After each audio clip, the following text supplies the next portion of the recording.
Hello दोस्तों, आज की इस वीडियो में हम डिस्कस करेंगे इक्विवेलेंट कैपेसिटेंस के बारे में। यहाँ पर हमने कुछ न्यूमेरिकल प्रॉब्लम्स ली हैं जहाँ पर हमें इक्विवेलेंट कैपेसिटेंस फाइंड करना है दो पॉइंट के बीच में। तो जैसे कि यहाँ पर लिखे हुए हैं, तो ये जैसे फर्स्ट प्रॉब्लम है, तो यहाँ पर देखिए P और Q के बीच में हमें इक्विवेलेंट कैपेसिटेंस फाइंड करना है। ठीक है, तो देखिए कैसे फाइंड करते हैं। तो स्टार्ट करते हैं। सबसे पहले जो फर्स्ट प्रॉब्लम है यहाँ से हम स्टार्ट करेंगे। तो देखो P और Q के बीच में हमें इक्विवेलेंट कैपेसिटेंस बतानी है। तो देखो तीन कैपेसिटर लगे हैं, C1, C2 और C3। अब इन तीन कैपेसिटर को हम कैसे जोड़ सकते हैं? तो जोड़ने के हमारे पास तरीके होते हैं। एक तो हम जैसे सीरीज कम्बिनेशन होता है, एक पैरेलल कम्बिनेशन होता है। लेकिन यहाँ पर हम कैसे पता करेंगे कि यहाँ पर ये सीरीज कम्बिनेशन है या पैरेलल कम्बिनेशन है? ठीक है, तो देखो उसको हम बताने के लिए सबसे पहले तो क्या करते हैं, ये जो सर्किट डायग्राम यहाँ पर बना हुआ है इसको थोड़ा सिंप्लीफाइड फॉर्म में लिख लेते हैं। अब यहाँ से तो थोड़ा इसको जो है सेलेक्ट करना मुश्किल हो रहा है कि किस तरह से सीरीज कम्बिनेशन है या कैसा कम्बिनेशन है। तो देखो इसको थोड़ा सिंप्लीफाइड फॉर्म में कैसे लिखेंगे, जैसे कि पहले यहाँ पर इस तरह से ये P पॉइंट है। अभी देखो P पॉइंट के साथ एक कैपेसिटर जुड़ा है C1, तो P के साथ एक कैपेसिटर इस तरह से मैं जोड़ लेता हूँ। ये हमने C1 जोड़ दिया है। उसके बाद देखो C1 जो है, C1 जो कैपेसिटर है उसकी एक प्लेट तो P पॉइंट के साथ जुड़ी है, दूसरी वाली जो प्लेट है वो आगे यहाँ से जाके Q पॉइंट से जुड़ी है। तो इसको हम जोड़ देंगे आगे इधर ऐसे। मान लीजिए यहाँ पर मैंने इसको जोड़ दिया है, ये कोई पॉइंट है यहाँ पर Q। ठीक है, तो फिर देखो नेक्स्ट P का, देखो P एक तो यहाँ से इस कैपेसिटर से जुड़ा है और P कहाँ से जुड़ा है, देखो यहाँ से ऐसे एक ब्रांचिंग हो रही है और यहाँ पर जाके, ठीक है, मान लीजिए इस पॉइंट को मैं बोल लेता हूँ R पॉइंट। ठीक है, तो देखो R पे जाके ये दो कैपेसिटर से जुड़ा है, C3 से और C2 से। तो हमें C3 से और C2 से भी इसको जोड़ना पड़ेगा। तो देखो यहाँ पर मैं लगा देता हूँ एक, ये मैंने यहाँ पर C3 लगाया है। ठीक है, तो देखो P जो है एक C3 कैपेसिटर की एक प्लेट से जुड़ा है। अभी देखो C3 जो कैपेसिटर है उसका एक जो प्लेट है वो तो आपकी P से कनेक्टेड है इस तरह से, दूसरी वाली जो प्लेट है वो Q से कनेक्टेड है। तो यहाँ पर हम इसको ले जाएंगे इस तरह से। ठीक है, ये Q से कनेक्टेड होगी। फिर देखो P जो है साथ में किसके साथ कनेक्ट है, वो C2 के साथ भी कनेक्टेड है। ठीक है, तो यहाँ पर देखो एक C2 हम ऐसे बनाएंगे इस तरह से, ये हो गया आपका C2। ठीक है, तो P जो है C2 की एक प्लेट से कनेक्टेड है और C2 की जो दूसरी वाली प्लेट है, ठीक है, वो कहाँ से कनेक्टेड, देखो ऐसे यहाँ से फिर ब्रांचिंग हो रही है Q से। ठीक है, डायरेक्टली। तो यहाँ पर फिर हम ऐसे बना देंगे, ये यहाँ पर ऐसे। ठीक है, तो देखो ये तीन कैपेसिटर हो गए C1, C2 और C3। ठीक है, तो P और Q के बीच में से जुड़े हुए हैं। ठीक है, तो देखो तीनों के लिए पोटेंशियल डिफरेंस सेम है। ये P पॉइंट है, Q पॉइंट यहाँ पर मानो या फिर यहाँ पर मानो। ठीक है, ये दो पॉइंट है, तो इन दो पॉइंट के बीच में तीन कैपेसिटर जुड़े हैं। तीनों कैपेसिटर के लिए क्या है, पोटेंशियल डिफरेंस सेम है। ठीक है, हम देखो कैसे बताएंगे कि ये सीरीज में है पैरेलल में है। तो जैसे मान लीजिए यहाँ से करंट आ रहा है, तो क्या होगा, करंट जो है तीन पार्ट में डिवाइड हो जाएगा। यहाँ पर कुछ जाएगा, ठीक है, कुछ यहाँ पर जाएगा, कुछ यहाँ पर जाएगा। ठीक है, तो अगर तीनों में से अलग अलग करंट जा रहा है तो मतलब क्या है, वो किस तरह कम्बिनेशन है, वो पैरेलल कम्बिनेशन है। ठीक है, या फिर कैसे बोलेंगे इसको कि यहाँ से चार्ज आ रहा है, कुछ चार्ज तो इधर जा रहा है, यानी कि कुछ चार्ज यहाँ पर स्टोर हो रहा है, उसका कुछ पार्ट यहाँ पर स्टोर हो रहा है, उसका कुछ पार्ट यहाँ पर स्टोर हो रहा है। ठीक है, यानी कि डिवाइड हो रहा है इस तरह से तीन पार्ट में। तो किस तरह कम्बिनेशन है, ये पैरेलल कम्बिनेशन है। ठीक है, एक तरीका और होता है इसको देखने का, मान लीजिए जैसे कैपेसिटर की जो प्लेट है, ठीक है, ये इस कैपेसिटर की ये प्लेट, इस वाले कैपेसिटर की ये वाली जो प्लेट है और इस वाले कैपेसिटर की ये वाली जो प्लेट है, तीनों एक ही पॉइंट से जुड़ी हुई हैं और उधर वाली जो प्लेट है वो भी तीनों एक ही पॉइंट से जुड़ी है। तो किस तरह कम्बिनेशन है, पैरेलल कम्बिनेशन होता है। ठीक है, तो हमें पता है कि पैरेलल में क्या होता है, जैसे हम रजिस्टर में भी करते थे हम, कि पैरेलल कम्बिनेशन में क्या होता है कि आपका जो करंट तो अलग अलग होता है लेकिन पोटेंशियल सभी के सभी कंपोनेंट के अक्रॉस सेम रहता है। यहाँ पर भी ऐसा ही है, करंट सभी में अलग अलग जा रहा है लेकिन जो पोटेंशियल है सभी के अक्रॉस वो सेम ही है। P Q के बीच में जो पोटेंशियल है इसके लिए भी उतना ही पोटेंशियल डिफरेंस है, इसके लिए उतना ही, इसके लिए भी उतना ही। ठीक है, अभी देखो तीन पैरेलल में हो गए, तो इक्विवेलेंट कैपेसिटेंस क्या हो जाएगी, C इक्विवेलेंट लिखो इसको, या फिर हम लिखेंगे C पैरेलल कम्बिनेशन है तो CP लिखेंगे और पैरेलल के लिए सीधा इसको जोड़ देते हैं हम, जैसे C1 plus C2 plus C3। ठीक है, तो ये था आपका फर्स्ट क्वेश्चन। अब हम डिस्कस करते हैं सेकंड क्वेश्चन। तो देखो सेकंड में क्या है, कुछ इस तरह के कम्बिनेशन है लेकिन यहाँ पर एक एक कैपेसिटर जो है एडिशनल आ गया। देखो यहाँ पर कैपेसिटर नहीं था, यहाँ पर भी हमने एक कैपेसिटर लगा दिया है, यहाँ पर भी हमने एक कैपेसिटर लगा दिया है। तो देखो इसको भी हम क्या करेंगे, थोड़ा सिंप्लीफाइड फॉर्म में लिखेंगे ताकि हम इसको ईजिली जो है समझ पाएँ। तो कैसे बनाएंगे, देखो मान लीजिए जैसे ये यहाँ पर एक कोई पॉइंट P है अपना। ठीक है, तो P से देखो एक कैपेसिटर C1 जुड़ा है, तो P से जो है हमने क्या किया, एक कैपेसिटर ऐसे यहाँ पर जोड़ दिया है C1। ठीक है, मैं इसको लिखूँगा C1 है। ठीक है, और साथ में P के साथ एक C2 भी जुड़ा है, ऐसे यहाँ पर एक कैपेसिटर जुड़ा है, इसको मैं बोल रहा हूँ C2। ठीक है, अब देखो C1 जो है, C1 के साथ क्या है, देखो C1 आगे किससे जुड़ा है, C1 एक तो आगे जुड़ा है C4 के साथ और C4 के बाद फिर कहाँ पर Q पे जुड़ा है। ठीक है, यानी कि हम इसको ऐसे ड्रॉ करेंगे, देखो C1 है, C1 आगे कहाँ से जुड़ा है, एक तो इस तरह से हमने बना लिया। ठीक है, C4 से जुड़ा है इधर आगे। ठीक है, सीरीज में जुड़ा है ना, देखो C4 के साथ ऐसे सीधा जुड़ा है, लेकिन यहाँ पर एक कैपेसिटर हो रहा है बीच में। ठीक है, तो देखो इसको कैसे सिंप्लीफाई करेंगे हम, C2 यहाँ पर हमने C2 लिख दिया है, C2 आगे कहाँ पे जुड़ा है, इस पॉइंट से जुड़ा है। ठीक है, इस पॉइंट से आगे फिर C3 से और फिर आगे Q से जुड़ा है, यानी कि आगे जो है ये एक कैपेसिटर तो यहाँ पर है ऐसे, जिसको मैं बोल रहा हूँ C3, ठीक है। और फिर आगे यहाँ पर कोई पॉइंट Q है, तो ऐसे Q तक ये ऐसे जा रहे हैं, ठीक है। ये हमने बना लिया Q पॉइंट, ये P है, ये Q है, ठीक है। अब बच गया C5 देखो कहाँ कहाँ पर जुड़ा है। C2 की एक जो देखो, एक तो जो C1 जो कैपेसिटर है उसकी एक ये वाली जो प्लेट है, एक तो इसके साथ जुड़ा है, देखो एक के साथ तो P जुड़ा है, दूसरे वाले के साथ C5 जुड़ा है। यानी कि हम ब्रांचिंग कहाँ से कर सकते हैं, चाहे तो आप यहाँ से भी ले सकते हो, यहाँ से भी, क्योंकि वायर है, आप कहीं से भी इसका जो है कनेक्शन कर सकते हो। मान लीजिए मैं यहाँ से करता हूँ, ठीक है, यहाँ से। और दूसरा C5 कहाँ से जुड़ा है, C2 की दूसरी वाली प्लेट से। देखो C2 की एक प्लेट तो P से जुड़ी है, और दूसरी वाली प्लेट जो है वो इस वाला जो कैपेसिटर है C5 इसके साथ जुड़ी है, ठीक है। तो यानी कि एक आपकी ब्रांचिंग जो है यहाँ से होगी, ठीक है, यहाँ से इस तरह से। तो C5 जो है यहाँ पर लगेगा ऐसे, ये हो गया आपका C5, ठीक है। तो देखो इस तरह की जो प्रॉब्लम है हमने जैसे डिस्कस किया था, जो हमने व्हीटस्टोन ब्रिज पढ़ा था, ठीक है। तो व्हीटस्टोन ब्रिज में इस तरह की जो है प्रॉब्लम होती थी, वहाँ पर हम रजिस्टर लगाते थे, एक रजिस्टर यहाँ पर, एक यहाँ पर, एक तरह, ठीक है, 5 रजिस्टर वहाँ पर लगते थे। तो हम बताते थे हमें वहाँ पर क्या करना था, इक्विवेलेंट रजिस्टेंस ही फाइंड करना होता था वहाँ पर, ठीक है। तो देखो यहाँ पर क्या होगा, तो उसके लिए हम व्हीटस्टोन ब्रिज की जैसे कंडीशन यहाँ पर लगाते हैं, तो आपकी जो प्रॉब्लम होगी इस तरह की, अगर कोई प्रॉब्लम आएगी तो वो इसी तरह की व्हीटस्टोन ब्रिज पे ही आती है बेस्ट, ठीक है। तो यहाँ पर देखो क्या है कि या तो आपको दिया मिलेगा कि जो C1 C2 C3 C4 चारों के चार इक्वल हैं, या फिर क्या होगा C2 C3 इसकी जो रेशो होगी वो C1 और C4 की रेशो के बराबर होगी। अगर ऐसा है तो ये जो बीच में पॉइंट आएगा, मान लीजिए ये पॉइंट R है और ये S है, तो R S के बीच में क्या होगा, R और S के बीच का जो पोटेंशियल डिफरेंस है वो 0 होगा, ठीक है। R और S का पोटेंशियल डिफरेंस क्या होगा, 0, यानी कि VR minus VS will be 0, यानी कि पोटेंशियल डिफरेंस क्या होगा, 0 होगा। यानी कि इस वाले कैपेसिटर में कोई चार्ज इधर नहीं जाएगा, इधर कोई करंट नहीं जाएगा, मीन्स यहाँ पर कोई भी चार्ज नहीं जाएगा, यानी कि C5 कोई भी चार्ज को स्टोर नहीं करेगा। अगर ये चार्ज ही स्टोर नहीं करेगा तो फिर इसको इक्विवेलेंट कैपेसिटेंस में जोड़ने की जरूरत ही नहीं है। अब हम क्या करें, इसको नेगलेक्ट कर देंगे, अब हम जोड़ लेंगे इसको, ठीक है। ये दो सीरीज में है, ये दो सीरीज में है, पहले इनको सीरीज में जोड़ेंगे। तो देखो मान लीजिए मैं इनको जोड़ के लिखता हूँ, तो सीरीज में है तो 1/CS इज इक्वल टू, ठीक है। तो ये चलो इसको ऊपर लिखते हैं, ठीक है। देखो ये 1/CS क्या होगा, 1/CS इज इक्वल टू, इसको जोड़ेंगे, ठीक है। तो ये जगह 1/C2 प्लस 1/C3, ठीक है। ऐसे हमने इसको जोड़ लिया है, ठीक है। ऐसे देखो ये अब क्या हो गया, CS हो गया। अब यानी कि अब यहाँ से CS क्या आ जाए, फिर अपना ये होगा आपका, जैसे इसका एलसीएम लेके क्या आता था, C2 C3 आएगा, तो वो ऊपर चला जाएगा, ठीक है, C2 C3, और डिवाइड में क्या आएगा, डिवाइड में आ जाएगा C2 प्लस C3, ठीक है। तो ऐसे आ जाएगा। तो ये CS आया यहाँ से, फिर यहाँ से एक यहाँ से आएगा, ठीक है। ये भी दो सीरीज में, तो इनको भी हम जोड़ेंगे, ठीक है। तो कैसे जोड़ेंगे इनको, 1/CS, ठीक है, इनको भी ऐसे जोड़ेंगे। चलो इसको नेमिंग कर देते हैं, इसको C1 लिख देते हैं ऐसे, ठीक है, और इसको हम C2 लिख लेंगे। तो यहाँ पर मैं इसको लिख रहा हूँ C2, ठीक है, 1/C2 is equal to 1/C1 plus 1/C4, LCM लिया C1 C4, यहाँ पर आएगा C1 प्लस C4, ठीक है, इस तरह से। या फिर आप यहाँ पर लिख सकते हो आप C4 प्लस C1, एक ही बात है, C1 प्लस C4 लिखो, C4 प्लस C1 लिखो, ठीक है। तो यहाँ से फिर C2 क्या है आपका, C2 is equal to C1 C4 divided by C1 plus C4, ठीक है, ऐसे। ये C1 आ गया, ये C2 आ गया। अब देखो ये जो इक्विवेलेंट कैपेसिटेंस यहाँ से आया है, ठीक है, एक कैपेसिटर यहाँ पर बन गया, मतलब जोड़ के एक यहाँ पर बन गया। अब ये दो कैपेसिटर किस तरह से अब पैरेलल में, ठीक है, क्योंकि दोनों देखो, दोनों की एक एक प्लेट P से जुड़ी है, दूसरी वाली प्लेट Q से जुड़ी है। या फिर बोलेंगे दोनों में देखो चार्ज अलग अलग जा रहा है, यहाँ से देखो करंट आ रहा था, डिवाइड हो रहा है दोनों में, ठीक है। तो और दोनों के लिए पोटेंशियल डिफरेंस सेम है, तो यानी कि दो C1 और C2 कैसे अब पैरेलल में आ गए, तो इनको कैसे जोड़ेंगे। तो अब जो इक्विवेलेंट जो कैपेसिटेंस आएगी वो क्या आएगी, C1 प्लस C2, यानी कि देखो इसको और इसको जोड़ देंगे, C2 C3 divide by C2 plus C3 plus इसको जोड़ेंगे C2, ठीक है, C1 C4 divide by C1 plus C4, ठीक है। तो इस तरह से जोड़ के हम जो है फाइंड कर सकते हैं यहाँ पर इक्विवेलेंट कैपेसिटेंस, ठीक है।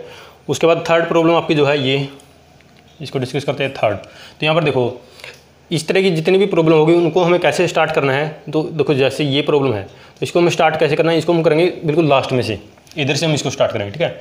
आप राइट हैंड साइड से इसको जो है स्टार्ट करेंगे यहाँ पर। तो देखो कैसे स्टार्ट करेंगे, यहाँ पर देखो 2 माइक्रोफैराड ये कैसे जुड़े हैं, सीरीज में है ना। तो जितना करंट इधर से जा रहा है उतना ही करंट इसमें से जा रहा है, या फिर बोलेंगे जितना चार्ज यहाँ से जा रहा है उतना ही चार्ज ऐसे यहाँ पे जा रहा है, ठीक है। तो दोनों कैसे हैं, सीरीज में है, तो दोनों को जोड़ दो, 2 और 2 सीरीज में जोड़ेंगे तो क्या बनेगा, मान लीजिए मैं इसको लिख रहा हूँ C1 से लिख देता हूँ इसको, ठीक है। तो C1 जो होगा वो आपका क्या आएगा, तो 1/C1 क्या होगा देखो, तो 1/2 प्लस 1/2, ठीक है। तो ये क्या हो जाएगा 1, ठीक है, 1 माइक्रोफैराड, ठीक है। तो C1 क्या आया यहाँ पर 1 ही आ गया, 1 माइक्रोफैराड, ठीक है। तो ये आ जाएगा। ठीक है। तो ये आपका क्या आ गया 1 माइक्रोफैराड, ये क्या आया C1 आया, ठीक है। देखो 2 यहाँ पर था, 2 यहाँ पर था, तो 1/2 + 1/2 किया, उसको ऐड करेंगे तो क्या होगा 1 हो जाएगा, यानी कि फिर C1 क्या होगा 1 माइक्रोफैराड, ठीक है। उसके बाद देखो क्या है, ये 1 माइक्रोफैराड आया है, फिर ये देखो ये यहाँ पर तो क्या आ गया, इन दोनों की जगह एक इक्विवेलेंट एक ही कैपेसिटर हमने बना लिया है, उसके साथ ये वाला जो 2 माइक्रोफैराड ये कैसे पैरेलल में, क्योंकि यहाँ पर देखो ब्रांचिंग हो रही है, ठीक है, अलग अलग जो है चार्ज का डिस्ट्रीब्यूशन हो रहा है या फिर बोलेंगे करंट का डिस्ट्रीब्यूशन हो रहा है। तो 2 और 1 जोड़ के लिखेंगे, मान लीजिए यहाँ पर फिर इक्विवेलेंट यहाँ पर क्या बनाया हमने, यहाँ पर हम बना देंगे, मान लीजिए मैं लिखता हूँ C2 लिख देता हूँ, ठीक है। तो C2 क्या होगा फिर यहाँ पर 1 + 2 यानी कि 3 माइक्रोफैराड, ठीक है। तो यानी कि ये वाला हमने जितना था पोर्शन ये हमने सोल्व कर लिया। तो इसकी जगह हम लिख सकते हैं, ठीक है, ये वाला जो पोर्शन है इसकी जगह हम इक्विवेलेंट कैपेसिटेंस कितनी लिखेंगे 3 माइक्रोफैराड, ठीक है। यानी कि अब क्या है, अब ये इस तरह का सर्किट बन गया है कि यहाँ पर देखो 3 माइक्रोफैराड यहाँ पर है और फिर एक लाइन यहाँ पर है, वहाँ पर क्या है 3 माइक्रोफैराड और फिर 3 यहाँ पर है, यानी ये जो सीरीज में होंगे 3 कैपेसिटर, ठीक है। एक इसको जोड़ के जो इक्विवेलेंट आया है 3 माइक्रोफैराड वो, और एक ये, अब ये 3 क्या हो गए सीरीज में हो गए। अब इन तीनों को जोड़ेंगे तो क्या बनेगा, ठीक है, तीनों को जोड़ के क्या बनेगा जो मैं लिख रहा हूँ यहाँ पर, ठीक है, उसको मैं लिख लेता हूँ, मान लीजिए C3 लिख देता हूँ, ठीक है। तो उसको मैं C3 लिखूँगा तो क्या होगा वो, तो 1/C3 सीरीज में है ना, तो 1/C3 लिखूँगा तो ये हो जाएगा आपका इक्वल टू 1/3 + 1/3 + 1/3, यानी कितना आ जाएगा 1 ही आ जाएगा, ठीक है, 1 आएगा। फिर तो C3 क्या आएगा, ये आ जाएगा 1 माइक्रोफैराड, ठीक है। तो यानी कि ये इतने वाला जो ये वाला जो पोर्शन है इसको मैंने सोल्व करके कितना आया मेरे पास 1 माइक्रोफैराड, ठीक है। फिर ये वाला जो 1 माइक्रोफैराड है ये इस 2 माइक्रोफैराड के साथ फिर क्या है पैरेलल में है, तो इसको फिर जोड़ के फिर इसको भी हम क्या करें इंक्लूड कर लेंगे। तो इतने का जो टोटल कैपेसिटेंस बनी है या फिर इक्विवेलेंट कैपेसिटेंस बनी है वो कितनी आ गई, देखो इसकी 1 आई थी और 2 ये हो गया आपका 3 माइक्रोफैराड, ठीक है। अब देखो यहाँ तक जुड़ चुका है, अब 3 माइक्रोफैराड ये और इसको पूरे का जोड़ के यहाँ पर 3 माइक्रोफैराड है और 3 यहाँ पर है। अब ये तीनों क्या हो गए सीरीज में हो गए, तीनों को जोड़ देंगे तो फाइनल जो हमारे पास आएगा रेजिस्टेंस वो क्या होगा, देखो उसको मैं C5 लिख देता हूँ, ठीक है, 1/C5 और ये होगा आपका 1/3 + 1/3 + 1/3 यानी कि 1, यानी कि C5 क्या आ गया 1 माइक्रोफैराड, ठीक है। तो ये आ गया आपका, ठीक है। C5 कितना आएगा आपका, यानी कि टोटल इक्विवेलेंट कैपेसिटेंस कितना आएगा इस पूरे सर्किट का, वो आएगा आपका 1 माइक्रोफैराड, ठीक है। उसके बाद नेक्स्ट प्रॉब्लम पे चलते हैं, फोर्थ। देखो फोर्थ क्या है, तो यहाँ पर हमें फाइंड करना है इक्विवेलेंट कैपेसिटेंस P और Q के बीच में, ये P है यहाँ पर ये Q है, ठीक है। तो कैसे फाइंड करेंगे P और Q के बीच में इक्विवेलेंट कैपेसिटेंस, देखो एक कैपेसिटर यहाँ पर लगा है, ऐसे 2 कैपेसिटर यहाँ पर है, देखो यहाँ पर सीधे हम देख रहे हैं इनको 2 पैरेलल में है, यानी कि यहाँ से जो चार्ज आएगा फिर यहाँ से जो करंट आएगा 2 पार्ट में डिवाइड हो रहा है, कुछ यहाँ पर जाएगा पार्ट, कुछ यहाँ पर जाएगा। तो 2 कैसे हैं ये पैरेलल में जोड़ेंगे, 2 और 2 सीधा ही जोड़ सकते हैं, 4 हो गए, 4 ये हो गए, 4 ये हो गए, तो 4 और 4 कैसे हो गए सीरीज में हो गए। तो उनको कैसे जोड़ेंगे, मान लीजिए मैं इसको लिखता हूँ C1 से 1/C1 = 1/4 + 1/4 यानी कितना आ गया 2/4 यानी कि 1/2। तो C1 कितना आया आपका 2 माइक्रोफैराड, ठीक है, यानी कि इसका हो गया है, ठीक है, अपना काम पूरा हो गया, ठीक है। ये तो हमने इसको जोड़ के कितना आ गया 2 माइक्रोफैराड आ गया, ठीक है। उसके बाद देखो यहाँ पर क्या है 1 माइक्रोफैराड ये एक और एक पैरेलल में है, तो 1 और 1 2 हो गए, 2 ये और 2 ये, 2 सीरीज में है, तो उनको जोड़ेंगे तो क्या होगा, उसको मैं C2 लिख देता हूँ 1/C2 = 1/2 + 1/2 जोड़ेंगे तो कितना आएगा 1, यानी कि C2 कितना आ गया 1 माइक्रोफैराड, ठीक है। तो इसको जोड़ के कितना आ गया आपका 1 माइक्रोफैराड, ठीक है। अब बच गया ये वाला पोर्शन, इसको कैसे, देखो ये पैरेलल में है यानी करंट डिवाइड हो रहा है 2 पार्ट में, कुछ यहाँ से और कुछ यहाँ से, ठीक है। तो और दोनों के लिए पोटेंशियल डिफरेंस सेम है इन 2 पॉइंट के लिए, ठीक है। तो क्या होगा 1 + 1 2 हो जाएगा। तो यहाँ पर क्या लिखेंगे 1 ये है और 1 ये, कितना हो गया ये 1 और 1 2 माइक्रोफैराड, ठीक है। तो एक तो आपका C1 हो चुका है, एक C2 है और C3 जो हम लिखेंगे वो क्या जाएगा 1 + 1 दैट इज़ 2 माइक्रोफैराड, ठीक है। तो देखो एक कैपेसिटर ये हो गया, एक ये हो गया, एक ये हो गया, और कैसे जुड़े ये तो आपका कितना C1 कितना है 2 माइक्रोफैराड, ठीक है। ये कितना है C2 कितना है 1 माइक्रोफैराड और ये कितना है 2 माइक्रोफैराड, ठीक है। किस तरह से जुड़े, देखो ये एक तो कैपेसिटर ये है यहाँ पर, एक ये है और एक ये है, ठीक है। तो इनको कैसे अब यहाँ पर देखो ड्रॉ कर लेंगे, P पॉइंट से हम चले, ये P पॉइंट है, यहाँ से चले थे, यहाँ पर एक कैपेसिटर है जिसकी कैपेसिटेंस कितनी है 1 माइक्रोफैराड, ठीक है, 1 माइक्रोफैराड, ठीक है। फिर यहाँ से एक ब्रांचिंग ऐसे है, यहाँ पर एक कैपेसिटर बन गया अपना जो हमने स्टार्टिंग में बनाया था 2 माइक्रोफैराड का, 2 माइक्रोफैराड, ठीक है। उसके बाद एक कैपेसिटर यहाँ पर बना है इस तरह से, ठीक है, ये कितने का बना है 1 और 1 2 का, 2 माइक्रोफैराड का, ठीक है। और बस इसको ऐसे जोड़ रखा है इस तरह से, ठीक है। तो इस तरह का हमारा सर्किट बन गया और यहाँ पर एक पॉइंट है Q, P और Q के बीच में अभी हमें जो है बताना है, ठीक है। तो देखो कैसे बताएंगे, तो देखो ये यानी कि यहाँ से करंट आएगा तो कैसे जाएगा, कुछ पार्ट इधर जाएगा कुछ पार्ट इधर जाएगा, तो इधर वाला जो करंट जाएगा इसमें दोनों में तो सेम जाएगा, यानी कि ये 2 तो हो गया आपके सीरीज में, और ये इन दोनों के साथ क्या है, पैरेलल। तो इनको पहले सीरीज में जोड़ेंगे, यानी कि इनको अगर मैं जोड़ के लिखूँ तो मैं मान लिखता हूँ 1/C4 इजिकल टू 1/2 + 1/2 कितना आ गया 1, यानी कि C4 कितना आ गया आपका, C4 इजिकल टू 1 माइक्रोफेराड। ठीक है, इसको जोड़ के क्या है 1 माइक्रोफेराड, 1 माइक्रोफेराड ये है, ये और ये कैसे अब पैरेलल में। तो इनको जोड़ के जो फाइनल जो हमारा कैपेसिटेंस आएगा C5 में उसको लिखता हूँ, वो क्या आ जाएगा 1 + 1 2 माइक्रोफेराड। तो ये आपका फाइनल जो इक्विवेलेंट कैपेसिटेंस क्या आ गया पी और क्यू के बीच में 2 माइक्रोफेराड। ठीक है, तो ये था आपका 4th क्वेश्चन। उसके बाद 5th जो है आपका, तो देखिए 5th में क्या है,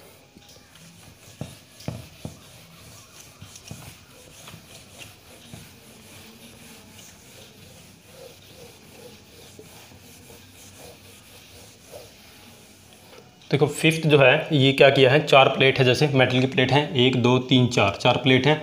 4 प्लेट में से इन दो को एक साथ कनेक्ट किया है, इन दो को एक साथ कनेक्ट किया है। फिर क्या किया, देखो यहाँ पर ड्रॉ करते हैं मैं दोबारा से इसको, इस तरह से 1 2 3 4 प्लेट हैं। इन दो को कंबाइन कर दिया ऐसे इस पॉइंट पर, इन दो को यहाँ पर कंबाइन कर दिया। ठीक है, पी पॉइंट है, ये क्यू पॉइंट है। फिर क्या किया, देखो मान लीजिए बैटरी के साथ जोड़ देता हूँ मैं इसको, पॉजिटिव नेगेटिव की लगाई है, इस तरह से मैंने इसको जोड़ दिया है। ठीक है, पॉजिटिव नेगेटिव, तो इस प्लेट पर पॉजिटिव आएगा और इस प्लेट पर भी पॉजिटिव आएगा, इस प्लेट पे नेगेटिव आएगा, इस प्लेट पे नेगेटिव आएगा, इस तरह से। ठीक है, देखो ये कैपेसिटर की तरह बिहेव करेगा। ठीक है, यानी कि इनके बीच में क्या है, एयर है, वहाँ पर लिखा है। ठीक है, एयर है, सेपरेशन डी है, इसका भी डी है और इसका भी डी है। ठीक है, तो अब देखो हमें फाइंड करना है यहाँ पर इक्विवेलेंट कैपेसिटेंस फाइंड करनी है पी और क्यू के बीच में। ठीक है, ये पी पॉइंट है, ये क्यू पॉइंट है। तो देखो यहाँ पर क्या है, 3 कैपेसिटर बने, 1 2 3। ठीक है, तो कैपेसिटेंस हम कैसे फाइंड करते हैं, फॉर्मूला क्या होता है हमारे पास कैपेसिटेंस फाइंड करने का, C इजिकल टू ε0 A/D। ठीक है, D 2 प्लेट के बीच की सेपरेशन है, A एरिया है प्लेट का, और E0 क्या है, ये है परमिटिविटी ऑफ फ्री स्पेस। अभी एयर लिया है तो एयर के लिए हम E0 लिख सकते हैं। ठीक है, तो ये वाला जो कैपेसिटर हो गया, इसकी कैपेसिटेंस कितनी होगी, ये हो जाएगी। ठीक है, अभी ये वाला जो कैपेसिटर उसकी कैपेसिटेंस भी क्या सेम हुई होगी, ये वाला जो कैपेसिटर उसकी कैपेसिटेंस भी सेम ही होगी, क्योंकि एरिया सभी का सेम है, सेपरेशन सभी की सेम है, और जो पोटेंशियल है देखो जो हम अप्लाई कर रहे हैं ना पी और क्यू, ऐसे हम इस तरह से अप्लाई किया। तो सारे खैर जो 3 कैपेसिटर हैं 3 के 3 पैरेलल में जुड़े हैं। ठीक है, देखो ये वाला जो कैपेसिटर है, इसकी इस प्लेट और इस प्लेट का पोटेंशियल कितना होगा V। अगर मैं यहाँ पर V लेता हूँ तो इसका भी V होगा, इसका देखेंगे तो वो भी V होगा, और इसका देखेंगे इसका भी पोटेंशियल डिफरेंस क्या होगा, 2 प्लेट का V ही होगा। तो सभी के लिए कैपेसिटेंस सेम ही आएगी, और 3 कैपेसिटर हैं पैरेलल में जुड़े हैं, तो टोटल कैपेसिटेंस क्या हो जाएगी, C1 + C2 + C3 करेंगे, C1 + C2 + C3, यानी कि ठीक है सभी की ये है सेम, यानी कि 3 टाइम्स हो जाएगा 3 ε0 A/D। ठीक है, तो ये आ गया आपकी इक्विवेलेंट कैपेसिटेंस। ठीक है, तो इसमें देखो कई बार ऐसे भी जुड़ा होता है कि ये 2 प्लेट एक साथ नेगेटिव से जोड़ देते हैं, ये 2 प्लेट एक साथ पॉजिटिव से जोड़ देते हैं। तो उस केस में आपका यहाँ पर कैपेसिटर नहीं बनता, क्योंकि देखो यहाँ पर भी नेगेटिव चार्ज, यहाँ पर भी नेगेटिव चार्ज आएगा। ठीक है, तो यहाँ पर क्या होगा कि ये वाला जो है कैपेसिटर नहीं बनेगा, सिर्फ यहाँ पर उसमें उस केस में आपके 2 कैपेसिटर बनेंगे, सिर्फ एक और ये 2। ठीक है, तो वहाँ पर हम क्या करेंगे, 2 कैपेसिटर को जोड़ देंगे। ठीक है, इस तरह से। तो उसके बाद नेक्स्ट जो है हमारा लास्ट प्रॉब्लम है 6th। तो देखो 6th प्रॉब्लम क्या है, 6th में देखो ये क्या किया है, देखो 2 प्लेट है मेटल की, एक प्लेट ये, एक प्लेट ये। ठीक है, तो उसको जैसे बीचों बीच हमने यहाँ पर एक जैसे पार्टीशन किया है, एक तरफ क्या है दूसरा डाइलेक्ट्रिक मीडियम है, एक तरफ दूसरा डाइलेक्ट्रिक मीडियम है। ये वाला जो डाइलेक्ट्रिक मीडियम है उसका जो डाइलेक्ट्रिक कांस्टेंट है वो K1 है, इसका डाइलेक्ट्रिक कांस्टेंट जो है वो K2 है। ठीक है, पी और क्या है, पी और क्यू के बीच में हमें इक्विवेलेंट कैपेसिटेंस बतानी है। अब यहाँ पे देखो इक्वल पार्टीशन हो रहा है, तो इसका जितना इधर एरिया क्या बच गया, टोटल प्लेट का एरिया ये था, इधर बच गया A/2, इधर बच गया A/2, सेपरेशन उसकी D है। हमें यहाँ पर बताना है कि आपका पी और क्यू के बीच में इक्विवेलेंट कैपेसिटेंस क्या होगा। तो कैसे फाइंड करेंगे, देखो यहाँ पर तो फॉर्मूला हमें पता है कि क्या होता है कैपेसिटेंस फाइंड करना, C इजिकल टू ε0 A/D ये होता है। लेकिन यहाँ पर ε0 हम एयर के लिए यूज़ करते हैं या फिर वैक्यूम के लिए। यहाँ पर क्या है डाइलेक्ट्रिक मीडियम है, तो यहाँ पर ये यूज़ नहीं करें। यहाँ पर रिलेशन देखें, हमें पता जैसे E/E0 क्या होता है, इजिकल टू K होता है। ठीक है, यानी किसी मीडियम की जो परमिटिविटी होती है, तो यहाँ पर मीडियम की परमिटिविटी क्या आ गई, सॉरी, तो यहाँ पर जो मीडियम की परमिटिविटी वो क्या आ गई ε0 × K, ये आ जाएगी। तो ये यूज़ करेंगे यहाँ पर। ठीक है, तो देखो क्या होगी, इसकी कैपेसिटेंस क्या आ जाएगी, फिर C1 मैं लिखता हूँ, C1 क्या होगा फिर आपका ε0 लिखेंगे, यहाँ पर लिखेंगे εm, यानी मीडियम की परमिटिविटी, और वो क्या होता है ε0 × K। ठीक है, एरिया कितना हो गया, A/2 हो गया, डिवाइड हो गया, सेपरेशन तो वही रहेगी। ठीक है, ये देखो ये जो सेपरेशन है ये तो D ही है। ठीक है, C1 ये आ गया, यानी कि इसके लिए कैपेसिटेंस C1 लिख रहा हूँ, इसके लिए C2 लिख रहा हूँ। और C2 क्या होगा, C2 विल बी, ठीक है, वहाँ पर भी क्या लिखेंगे ε0 और परमिटिविटी K2 है तो यहाँ पर लिखेंगे K2, ठीक है। एरिया क्या हो गया, एरिया भी डिवाइड हो गया, हाफ हो गया और सेपरेशन D है तो ये D।